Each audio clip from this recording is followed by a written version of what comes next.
আপোনালোকৰ সকলোৰে জ্ঞাত যে আজি অসমৰ 10টা বিৰোধী ৰাজনৈতিক দল, জাতীয় দল অসম, ৰাইজৰ দল, CPIM, অসম জাতীয় পৰিষদ, CPI, CPI-ML, ৰাষ্ট্ৰীয়বাদী Congress Party NCP, Liberal Democratic Party আৰু ৰাষ্ট্ৰীয় জনতা দল, আমি 10টা দলৰ আমাৰ সকলো ৰাজ্যিক নেতৃবৃন্দ আৰু তেখেতসকলৰ ৰাজ্যিক নেতৃবৃন্দৰ লগতে প্ৰতিটো দলৰে কেইবাগৰাকীকৈ প্ৰতিনিধি আজি আমি এখন সভাত মিলিত হওঁ।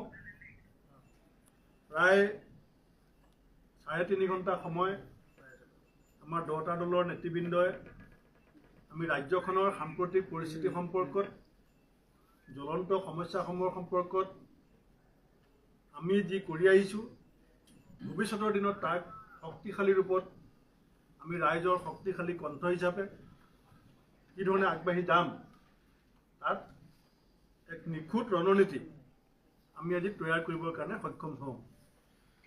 আৰু লগতে আমি 9 এপ্ৰিল তাৰিখে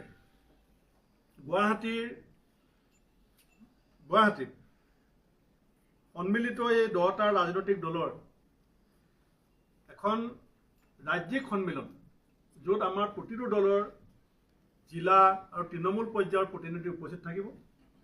এখন ৰাজ্যিক সন্মিলন 9 এপ্ৰিল তাৰিখে আমি অনুষ্ঠিত কৰিবৰ কাৰণে সিদ্ধান্ত লৈছোঁ।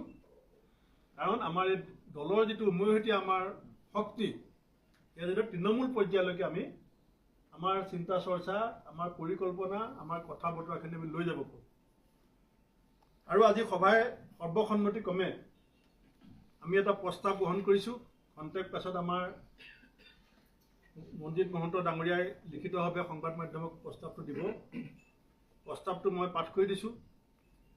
আজি সভাৰ সন্মিলিত সিদ্ধান্ত যে গণতন্ত্ৰ সুৰক্ষিত কৰাৰ স্বাৰ্থত অসমৰ জনবিৰোধী, সংবিধান বিৰোধী, সাম্প্ৰদায়িক শক্তি বিজেপিক প্ৰতিহত কৰিবলৈ ঐক্যবদ্ধ হ'বলৈ আজিৰ সভাই ঐক্যমত পোষণ কৰে।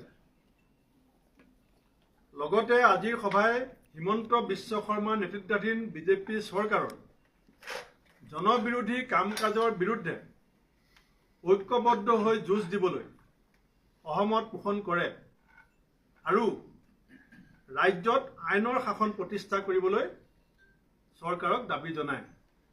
এইটো হৈছে আজিৰ সভাৰ মূল প্ৰস্তাৱটো।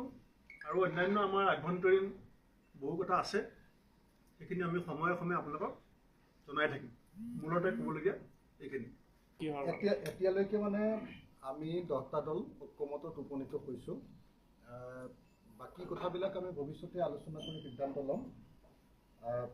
বাকী কথাবিলাকক লৈ আমি সেই বিষয়বিলাক এতিয়া সোমাব খোজা নাই, কিন্তু আমি 10টা দলে এতিয়ালৈকে তেখেতসকলক নিলগাই অহা প্ৰশ্ন অহা নাই। সময়ৰ লগে লগে অন্য দল আৰু আহিব, আৰু দল আছে, যেতিয়া উপলব্ধি কৰিব আহিব। জনোৱা হৈছিল নাই? জনোৱা হোৱা নাই মানে এখেতৰ কংগ্ৰেছে এখন আহ্বান কৰিছে, তেওঁলোকৰ এটা ৰাষ্ট্ৰীয় পৰ্যায়ৰ কিছুমান সমস্যা আছে, সেইটো বৰাদেৱে ভাল কৰি দিব। বিৰোধী একত্ৰিত হ'বলৈ AYDF কৈ আছে, AYDF পৰৱৰ্তী সময়ত তেওঁলোকৰ আলোচনা হোৱাৰ সম্ভাৱনা আছে। আজি আমি কংগ্ৰেছ দলৰ স্থিতি AYDFৰ সম্পৰ্কত আগতেই স্পষ্ট কৰিছোঁ। আৰু আজিৰ সভায়ো 10টা ৰাজনৈতিক দলৰ সভায়ো আমি যি AYDFক নিলগাই থোৱাৰ সিদ্ধান্ত লৈছিলোঁ, সেই সিদ্ধান্তক আজিৰ সভাই সম্পূৰ্ণৰূপে সমৰ্থন কৰিছে। দ্বিতীয়তে, আপ আৰু তৃণমূলৰ ক্ষেত্ৰত অসম প্ৰদেশ কংগ্ৰেছ কমিটি, এইটো ব্যক্তিগত কোনো সিদ্ধান্ত নহয়। আপোনালোকে জানে যে সেই দুইটাই হৈছে ৰাষ্ট্ৰীয় দল। ৰাষ্ট্ৰীয় দলৰ দুগৰাকী সভাপতি আছে আৰু আমিও এটা ৰাষ্ট্ৰীয় দল। আজি NCP ইয়াত আহিছে, CPI, CPM, CPI-ML আহিছে, বা আমাৰ আঞ্চলিক দলসমূহ আহিছে। আমাৰ এটা সহমতত আমি যোৱা সময়ছোৱাত কাম কৰি আছোঁ। ত্ৰিপুৰাত আমি কৰিছোঁ, মাজুলীত আমি একেলগে কাম কৰিছোঁ, আমি যোৱা বিধানসভা ইলেকশ্যনত কাম কৰিছোঁ। কিন্তু আমাৰ আপ আৰু তৃণমূলৰ লগত এতিয়ালৈকে ৰাষ্ট্ৰীয় পৰ্যায়ত আলোচনাটো আৰম্ভ হোৱা নাই। ৰাষ্ট্ৰীয় পৰ্যায়ৰ পৰা আমি এটা পজিটিভ বাৰ্তা পোৱাৰ লগে লগে আমি আমাৰ ইয়াত সম্পৰ্ক আমি পুনৰ স্থাপন কৰিম।